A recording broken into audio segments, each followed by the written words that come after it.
अतिथि सामने प्रशिक्षार्थी आज योग शिविर नगरम अंचल मान्यगण्य व्यक्ति तथा मीडिया बंधु जो माने भी कार्यक्रम को सफल करने आज ये उपस्थित अच्छा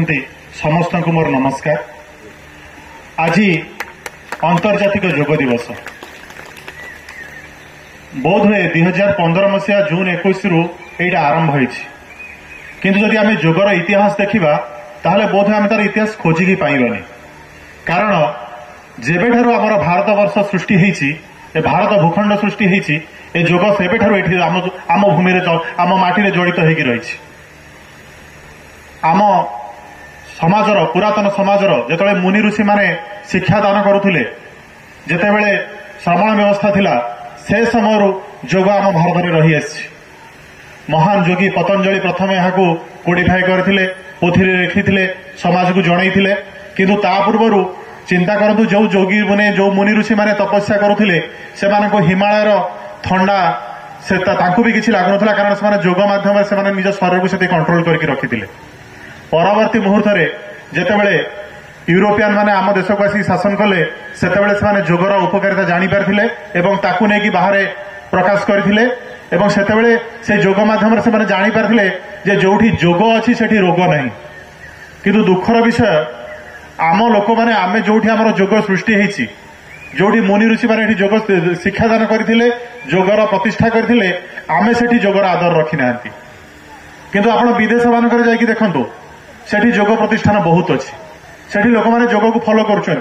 निरोग रही निजक निरोग रखार साहाय्य कर तेणु मु तो कहि आम लोक मैंने गोटे जिनस मन रखु जो योग अच्छी से रोग ना यही गोटे जिनस को मन रखिकी से योग को आपणातु देखिए निश्चित भाव में बहुत रोग दूरे कारण आम जो व्यायाम आज करवा यहाँ तो योगर गोटे छोट माने गोटे छोट पार्ट कि योग विषय आम जानापी चाहिए बोध आम सारा जीवन सरीज कि आम योग को जापर नहीं कारण यहाँ गोटे निरंतर शिक्षा आम निज शरीर को सुस्थ रखापी योगर गोटे अति छोट जिनस को आम आज आपणाऊँ आम जो शरीर रही शरीर जो आत्मा रही आत्मार परमात्मा सहित जो संपर्क जो परमात्मा आमको ये शरीर धारण पर शक्ति देते आत्मा को शक्ति देते से आत्मा और परमात्मा मध्य जो संपर्क जो संबंध सहीटा हूँ योग तेणु ताकू जी थे जान सी समाजर जो सब सुख स्वाच्छंद्य अच्छी जो सब पार्थिव सुख स्वाच्छंद्य अच्छी से दूरे सी जड़े प्रकृत योगी ही बाहर तेणु गोटे आम गोटे सुस्थ समाज गोटे सुस्थ मन गोटे सुस्थ शरीर पर योगर नितांत आवश्यकता रही धन्यवाद देवी मु आमर माननीय प्रधानमंत्री को जे वर्तमान आधुनिक जुगरे योगर प्रचार प्रसार पर सारा विश्व में भारत को विश्वगुरु भाव में प्रतिपादित करी आज विश्व योग दिवस को प्रति देश प्रति पृथ्वी प्रति कोण अनुकोण में निज देश में तार प्रचार प्रसार कर धन्यवाद देवी आमर समस्त